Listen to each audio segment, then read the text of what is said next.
Get straight into last night's debate between Rishi Sunak and Keir Starmer as they bid to become Prime Minister after the election. The papers have written it up across their front pages. The Express says Kapow, Feisty Rishi floors Starmer over £2,000 tax rise. They're always quite pro Rishi Sunak. But the polls suggest he did quite well, Sunak, maybe edged it. Guardian here, leaders clash on migration and the NHS and tax in ill-tempered debate. It's their headline. OK, then the Telegraph, again, pro-Sunak, of course, pro-Conservative, but saying Starmer was on the ropes over tax. So we'll show you some of what they had to say in a moment. But, Carole, what did you think of it? Oh, I mean, Sunak, hands down. And that's not because I'm a big fan, but it was just obvious Sunak was prepared and Starmer was not. I waited the whole time for him to give us his vision for the next 4 years. It didn't come. He was asked to explain his policies. He did not. This is Starmer you're talking about? Yeah. Yeah, Starmer. Starmer did not, right. Yeah, okay. All he kept on talking about was the fact he was once DPP. If you said that once, he said that 4 times. He invoked the word Liz Truss into almost every question. It's like she lives rent-free in his head. He's obviously obsessed with her. She had nothing to do with anything. And he kept... It took him minutes to get the "my dad was a toolmaker" in. And his dad wasn't a toolmaker. His dad owned the tool-making factory. So there's a little Maybe bit he of started out making tools yeah, before but he his progressed. father owned the Blummen factory. So stop talking like he was just this bloke, like, you know. But you think...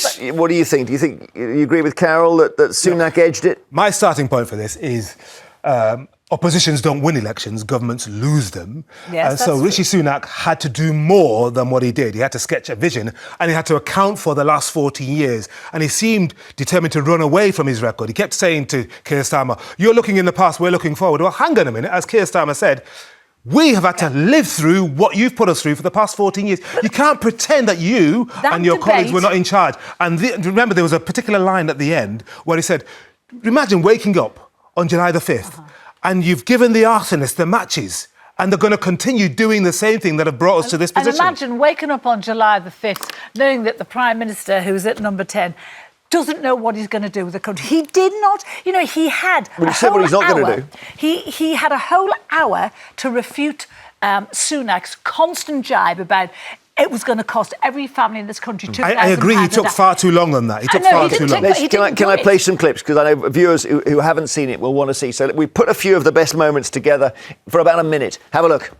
All I do is work to live. What can you do about that? He says the plan is working. So the question for him is, why has he called the election now? Because he knows, and I'll ask him this, he knows inflation is going to go back up. I think it's appalling. Explain to people, why do you think pensioners should pay tax on the state pension? We will raise specific taxes, and we've been really clear what they are. I will choose our country's security ahead of membership of a foreign court every single time. He's ashamed of the last 14 years. He's not said tonight in this debate one thing saying, this is our proud record, vote for me because we've got a great record. He can't say that. He can't say vote for Conservatives because we've got great leaders, burnt through 5 Prime Ministers. Well, we will introduce a modern form of national service, and I think it's going to be transformational for young people in our country, giving them the skills and opportunities they need to succeed in life, fostering a culture of service in our society, bringing it together, but also strengthening our resilience and security for the future. I don't offer you the gimmicks or unfunded promises that Rishi Sunak does.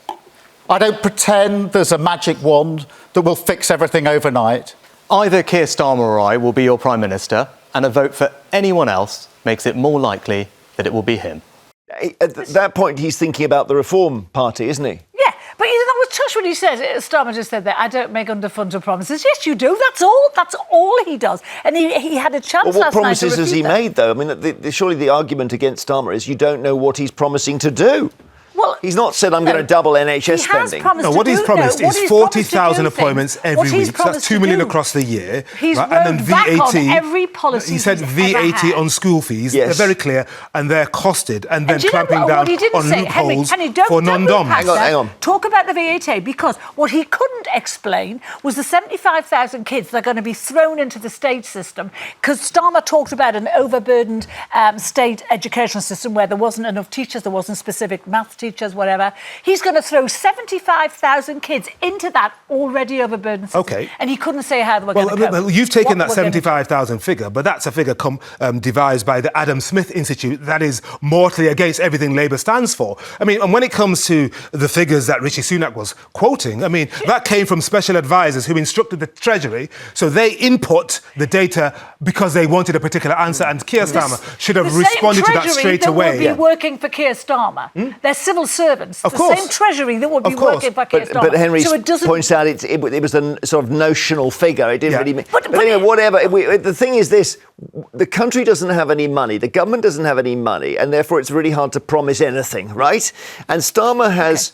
Henry has basically said we're going to change things without raising taxes. Yeah. And that's what no one can get their heads around. Well, no one can get their heads around it, and that's deliberate, I think, because all he has to do is to hold the Ming vase and not drop it. You know that phrase that... Okay, fine, well then don't say anything. Well, let Sunak lose it. Remember, the key thing is That's that what he was doing. a government that has been in power in various iterations with 5 prime ministers for 14 years and has got us to the point where, to quote Nigel Farage, nothing works, wants more time to do what differently?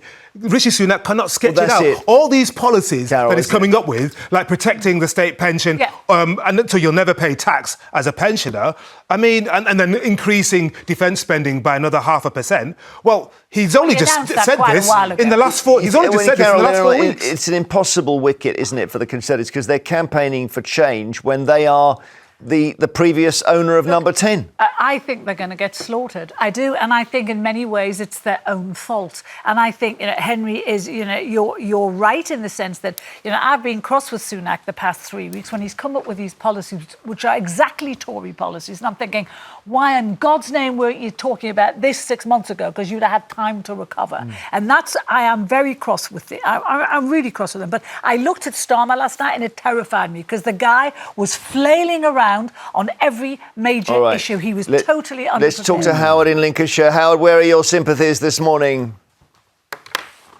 Hi, Jeremy. Hi, panel. Hi. So, basically, I, going into the debate last night, was always going to be voting Labour. But the way Keir Starmer fumbled, I don't think he was sort of accusations or sort of put to Rishi Sunak, so I will be switching over to vote for Conservative now, based on debate. So based on the fact, as you see it, that Starmer didn't answer key questions? Yeah, basically. I feel like the Tories done 14 years of damage, as Labour say. You think they can get beyond that? I think moving forward, I do. Obviously, I can hear exactly what when Keir Starmer brought that up, and obviously having been through the pandemic, obviously the life through the pandemic as well. One thing I'm hanging on to from last night is the way Keir Starmer get plenty of opportunity to, excuse me, is to respond to when Rishi was talking about the £2,000 in uprise in tax that Labour would do if they were in power. Yeah. There's something very, very important to say here. Keir Starmer tried several times to respond to that immediately, and Julie Etchingham stopped him. He's clearly a very reserved... No, wait a minute, please. I need to land. Go on, Henry, go on. He's quite a reserved guy. He's a very polite guy. He's in his 60s. And if it was Rishi would have just bulldozed in and talked all over Julie. Are you kidding me? No. Starmer's disdain for Sunak last night was key. He was sneering. You're watching a different programme. Starmer wanted to answer the 2000 much earlier. All right, because this tax thing is coming up again and again. Thank you. Snap YouGov poll after the programme had finished put Rishi Sunak just ahead with 51% of the vote, Keir Starmer 49%. In the last couple of hours, another national poll conducted by Savanta has said Keir Starmer actually shaded it. Oh, he did. Isn't that interesting? Nowhere close to shading Well, people it. look through their own prisms, Carole, don't they? That's the thing. Well, exactly, they do. They're not looking and making a proper evaluation. Like I told you, I'm no big fan of Sunak. I've slated him on here a million times, but I thought he wiped the floor with Starmer last night. Nowhere near. But also, I think one of Starmer's biggest mistakes last night was people were aghast when they were both asked that question. Would you pay for healthcare if someone you loved was sick? And Sunak said he would. Starmer went no. He got slated on social media. People were saying, I don't know. I thought that was a good political answer. No? But it was a stupid answer, because the bottom line is, if someone you loved was sick, you would sell every last thing you had to get them off a 2 I don't know. I remember Dennis Healy. Do you remember Labour figure his wife had a private hip hop, and he got into such trouble. Yeah, but the bottom line is, we all know, because Starmer's wife works in the NHS, and if Keir Starmer rings up and says, I need to get to hospital, they're going to get him in quite quick. He's going to jump the waiting list. We put our own poll online. It's had over 4,500 votes. Currently, Keir Starmer is miles ahead. So, but that is X/ Twitter. So it may be that, again, people, what a thought, could be voting just simply who do they like the most. Exactly. I can bring you some breaking news via the BBC News website. Apparently, the chief Treasury civil servant, so that's the permanent secretary, wrote to Labour 2 days ago saying the Conservatives should not have claimed that there'd be £2,000 worth of tax rises under Labour. It should not have been presented as being produced neutrally by the civil service. Well, yeah, OK, all right. So it's someone is playing fast and loose with the numbers here, for sure. I guess they do in elections. I'm going to show you, because tax came up a lot, we're going to have a look at a clip where they start talking about tax together. So let's see this one. We will raise specific taxes, and we've been really clear what they are. We've already dealt with the tax break on private schools. We want to end the non-dom status completely. I think that the super rich should be paying their tax. Well, we have already scrapped the non-dom regime, and we have a 75% windfall tax you've left a on loophole. energy companies. But independent Treasury civil servants have costed Labour's policies, and it's £2,000. The Institute for Fiscal Studies independently has assessed that you are joining in a conspiracy of silence in not acknowledging the scale of the choices and trade-offs that will face us after the election. No, we're not going to go back to austerity. I ran a public service for 5 years, the Crown Prosecution Service. I know how hard it is. Thank you very much indeed. You don't have indeed. enough money. Yeah, I mean, I don't understand, because a lot of people are saying, look, there isn't any money, so you'll have to have a version of austerity unless you're going to have massive tax cuts, or you get growth, Liz Truss style, on day 2. That's what she wanted to sort of... Yeah, she threw all the coal in the furnace. Or you borrow to invest. That's the point. Borrow to invest. And then maybe you get growth from that. Yes, OK. Paul in Greater Manchester, who shaded it, do you think? Definitely Keir Starmer. Rishi Sunak comes across as a dodgy, lying car salesman. He reminds me of Uriah Heep from David Copperfield, Charles Dickens' David Copperfield. We all know that Labour do a lot better for the country when they're in power, and anyone who's falling for what Rishi Sunak has to say is just they deserve to lose the NHS. It sounds like you might have started wanting Starmer to win when you started watching the debate, Paul. Am I right? Yes. I'm not a massive fan of Starmer, because I was more of a Jeremy Corbyn fan, but I'd take him any day. I'd take him any day. Paul, at the last election, you're Jeremy Corbyn. He did really well.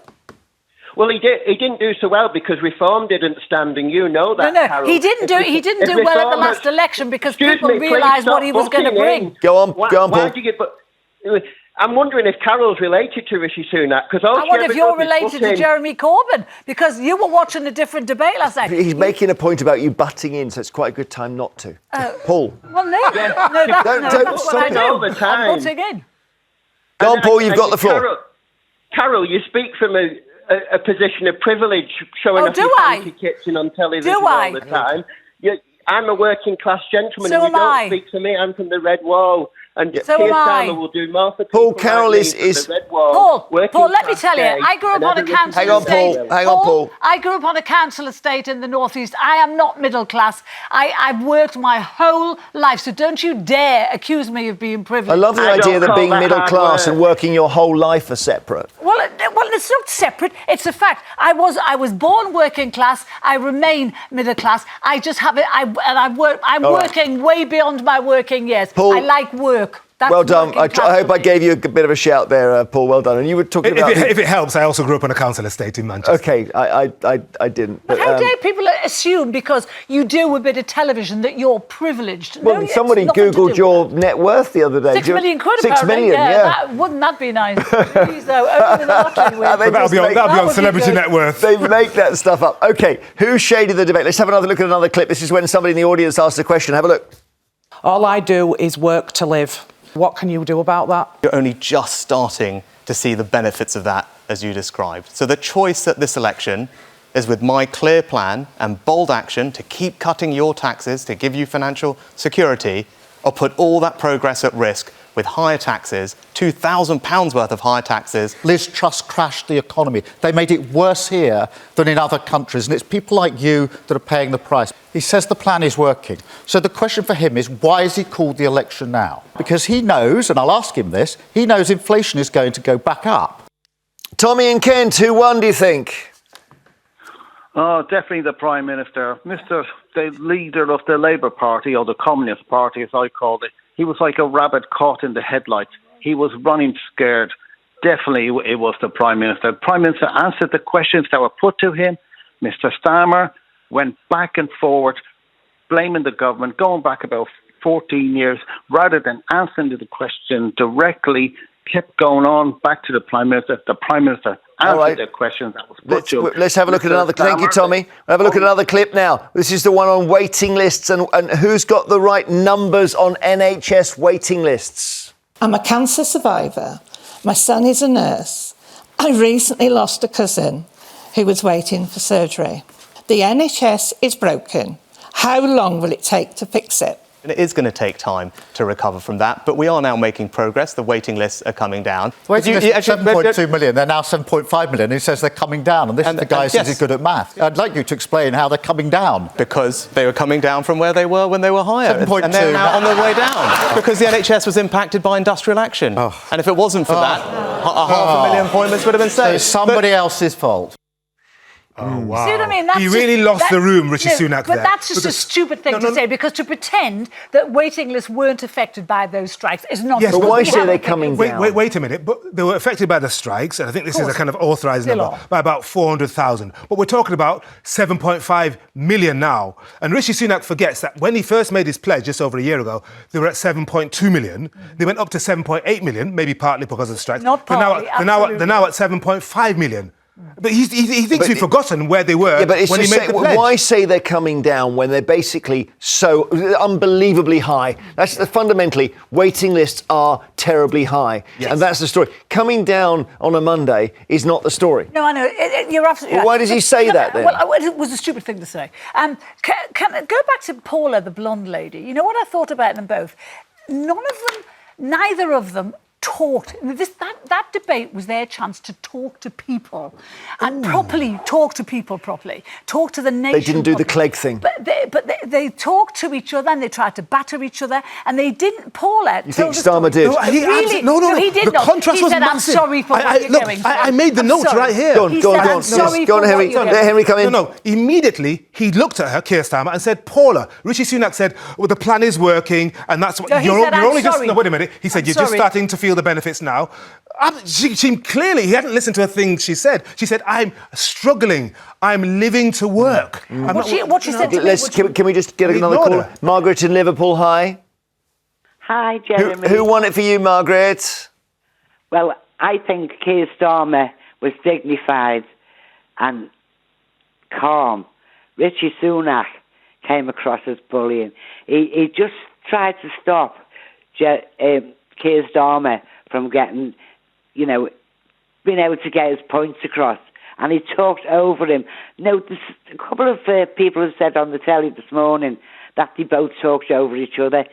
Rishi Sunak did it all the time. Let's have it. We've got a clip of that, Margaret. We'll have a look at that. This is where the anchor, Julie Etchingham, comes in. Just a little information for both of our candidates here. Please, an appeal from me not to speak over one another. We want to make sure that everybody can hear what you're saying. That was a gentle reminder. It may not be so gentle next time. I thought she did a good job, Margaret, didn't she? No, she did not. You know when she gives both of them so much time on the subject. Rishi Sunak, even when she asked him to stop, he didn't, and he just kept going and going. Who's the rudest? Hang on, Margaret. People who threw... I wanted to talk to you. You've been talking. My phone call. Yes, that's true. It's not your phone. It's on her Carole, time, actually. Jeez, that's true. She's paying. Is she paying? Well, I think you are paying That means 16p she should a minute. just have the whole show then. We say that every day. Okay. Yes, I am. When people like Margaret throw the word bullying around, it really upsets me. Asking questions, which is what Sunak was doing with Starmer, is not bullying. Well, there He are was no people asking like to Margaret. answer a There's only question. Margaret. What do you want to say, Margaret? You conclude if you can, and then we're going to go to our little ad break. Yeah, well, just to say, Julie Etchingham didn't do enough to stop him. Oh, I know Keir Starmer did, try to, talk her, but it was mostly Rishi Sunak that was doing it. Interesting. Okay, thank you. Is that you think so? Julie tried to both sides it, but it was clear. What she should have done, if I were moderating it, I would have said, you're both talking over each other, but you, Rishi, are doing far more of it than Keir. Yeah. Just be honest, Okay. because that's what the nation saw. Well, and it may be that when you're Sunak and you're in the situation he's in, you've just got to stop Keir Starmer unloading the brutal soundbite. Yeah. The Lloyd Benson. You remember that? No. I knew Jack Kennedy. Yeah. I worked with Jack Kennedy. Senator, you are no Jack Kennedy. Jack Kennedy was a friend of mine. Senator, you're no Jack Kennedy. And that was the end of Dan Quayle. So Carole and Henry are with us. We're getting loads of calls on this issue of the debate. Who won the debate?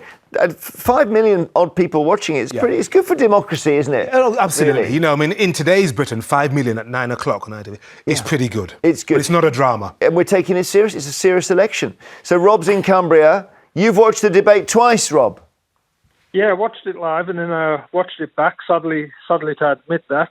Did you spool through it, or did you literally watch all of it twice? I watched all of it twice, sadly enough. And are you okay generally? I mean, is your life okay? Well, it's bizarrely enough. I watched the interactions with the questions and I watched the body language, and I wouldn't consider myself to be biased because I am usually a Labour man. Okay. You know what I mean? So go on, you're a really good person to judge it for us. Who do you think won it objectively?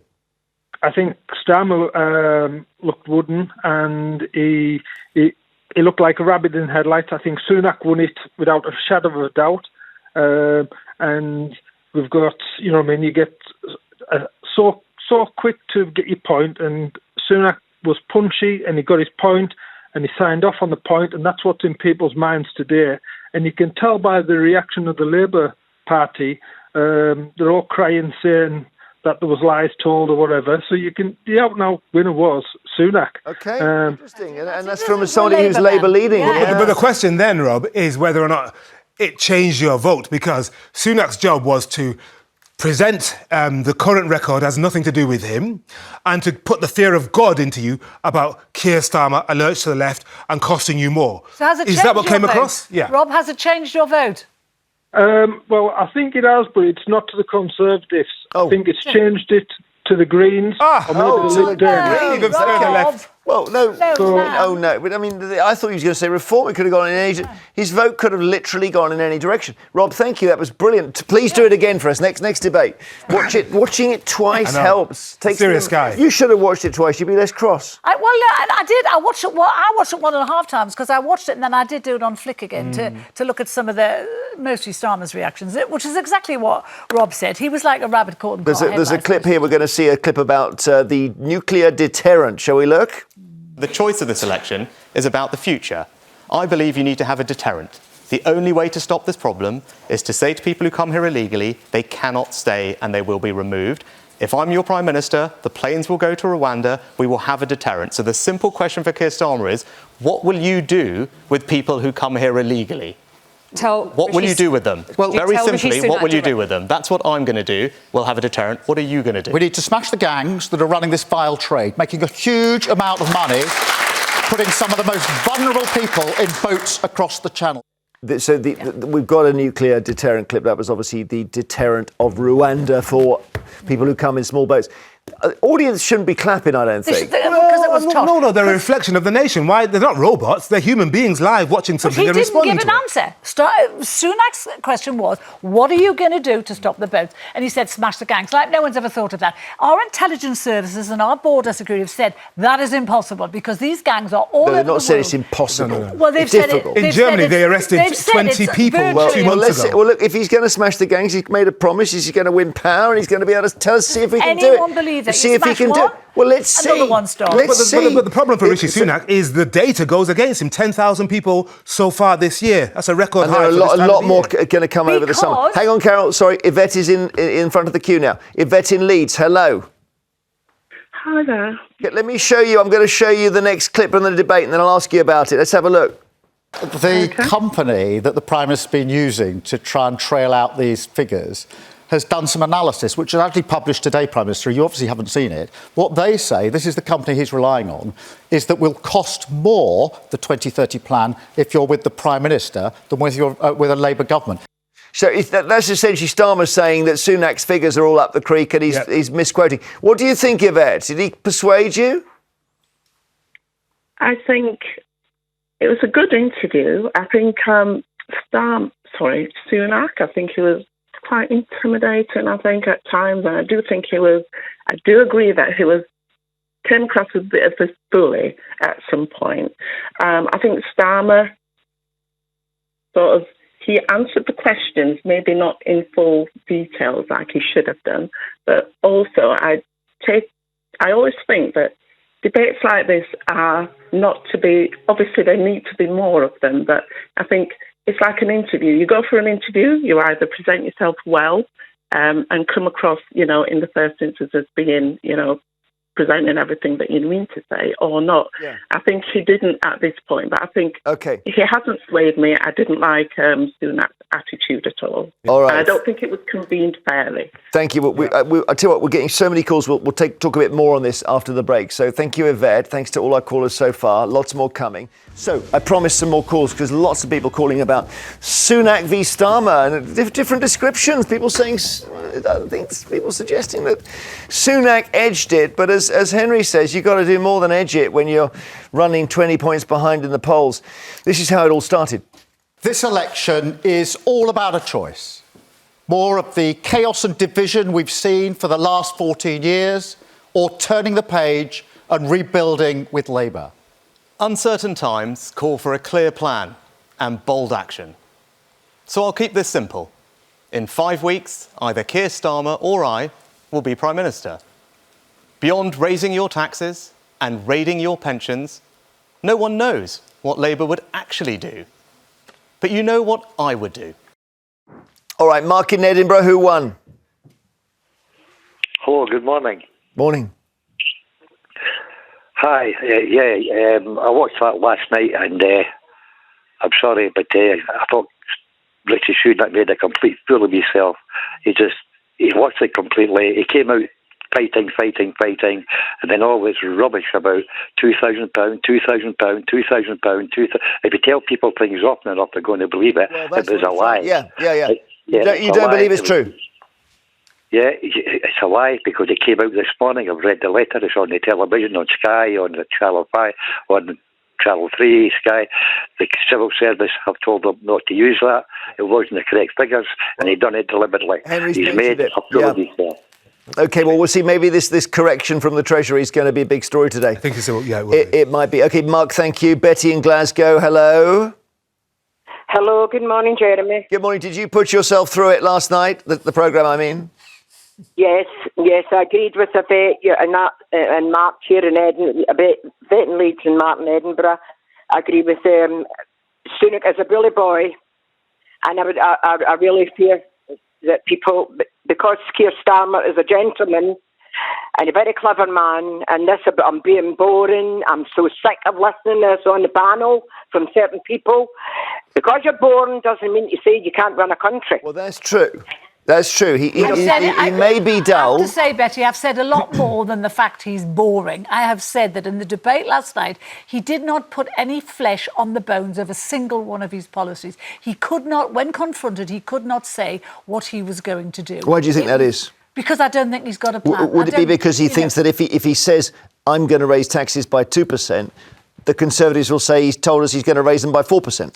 I think that he doesn't know what he's going to do yet. And I think in terms of immigration, we know what Labour's record on immigration. They think even talking Carole. about immigration is racist. I'm sorry, in Parliament, Did you hear Labour at one point in the debate?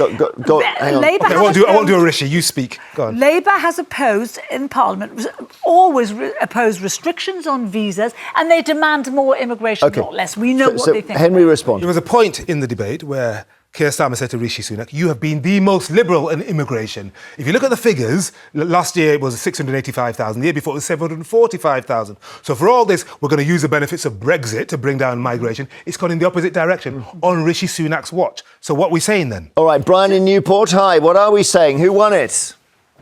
I reckon Sunak won it. Keir Starmer didn't have a clue. It was like me stood there being questioned by Sunak. I wouldn't have a clue. And I think Starmer thinks he's won the race already and he doesn't have to do anything. And his thing on being with the boat crossing, saying that he smashed gangs, he didn't. He prosecuted them. He didn't have a clue. And if you're that clever, why is there drug smugglers and things like that still? Brian, watch this clip. Watch this clip I'm going to show. This is where Starmer says Sunak is ashamed. He's ashamed of the last 14 years. He's not said tonight in this debate one thing saying, this is our proud record, vote for me because we've got a great record. He can't say that. He can't say vote for Conservatives because we've got great leaders, burnt through 5 prime ministers. We will introduce a modern form of national service, and I think it's going to be transformational for young people in our country, giving them the skills and opportunities they need to succeed in life, fostering a culture of service in our society, bringing it together, but also strengthening our resilience and security for the future. Brian, what about that? This thing where he mentions national service and everyone laughs. Well, I think it's stupid because, like Sunak said, that they've had 14 years to come up with ideas and they've come up with zilch. That last night was the time for him to stand up and go, I'm going to do this, I'm going to do this. You're wrong, I'm doing this, I'm doing this. And he stood up and went, yeah, but in the past, and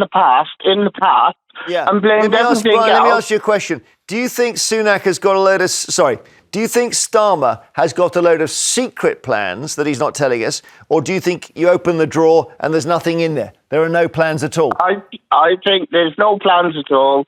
It's just like where he's gonna introduce his tax on the pensions and things. Why didn't he just turn around and say, no, I'm not? OK, thank you, Brian, very much. Didn't. Thank you. Yes, that's a fair comment. Alex in Lancashire, hi. Hi. Who won? Good morning, Jerry. Good morning, panel. Morning. As far as I'm concerned, Starmer won because he told the truth. Rishi Sunak did not tell the truth. He didn't tell the truth about pensions because I'm a pensioner and I pay tax. He didn't tell the truth about the health service. He didn't tell the truth about immigration either. And also, this constant use of the word bold. Now, what is bold about telling people they've got to volunteer? The trick is in the name volunteering, not being told you're going to do something. I know this is compulsory volunteering. It does not exist in anyone. Volunteering. No, I know. He doesn't even understand the English language. So therefore, and also, bold, as far as I'm concerned, where I live, right? I didn't say what Carole was saying, and I really don't want to either. Sort of bold, as far as I'm concerned, is a place in Lancashire down the road. There was a mining community that was closed by Thatcher and is now one of the poorest constituencies. Bold in Lancashire. OK, I'll remember that. Thank you, Alex. Saying it 30 times does not make you right. The man is irresponsible and incorrect. Richard in Northamptonshire, I gather you think there was someone missing from last night's debate? Well, not missing exactly. I mean, the question is which leader won the debate. Quite honestly, neither of them appear to have offered anything new from their parties, or they're not willing to publish any sort of real ideas. And it's all right, it's a personal opinion, but I think it was Nigel Farage and the Reform Party. I mean, they published their contract some time ago with the British people, and it's all costings, it's under debate. It's not been done through like party political stuff. It's independent contractors, etc., that have come in and looked at what they want to do. And it just seems that the two parties are being somewhat arrogant in that they're both saying one of us is going to be a Prime Minister. Yeah, I mean, it is. I was thinking also, if you're the Greens, you might say we should be there. If you're the Lib Dems, you might say.